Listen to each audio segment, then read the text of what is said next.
Well, let's be clear on what happened in the House of Commons last night.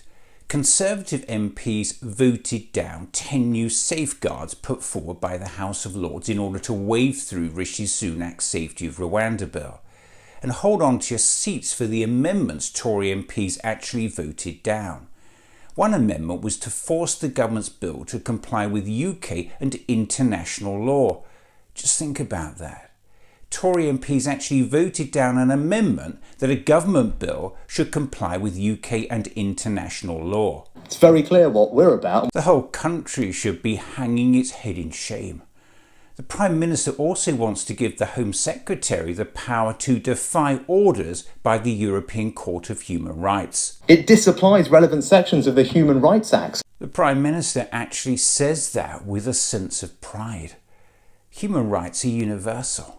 It's not for this government to pick and choose who they should and should not apply to. That is novel, that is contentious, but that's what we're about. And it just gets worse.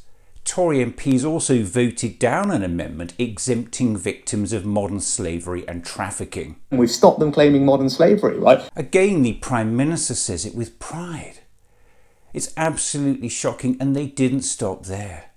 Tory MPs also voted down an amendment on the deportation of children in the form of a protection to prevent unaccompanied children who look older from being sent to Rwanda.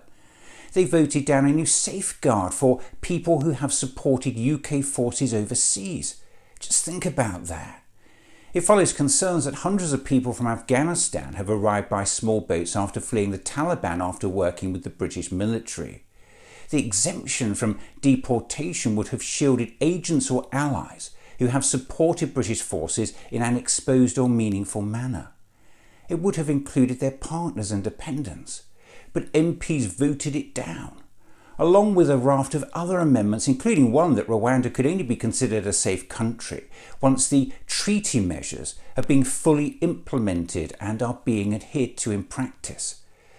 The creation of a new monitoring committee to ensure the terms are kept, and allowing new evidence that Rwanda isn't safe. It's shocking and it's incomprehensible.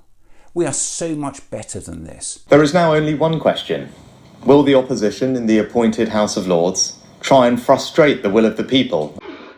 Since when was disapplying human rights, putting the UK in breach of its international legal obligations, and a shameless power grab that will put the government above the law, the will of the people? If Sunak really believes that, he should call a general election now and let the people decide.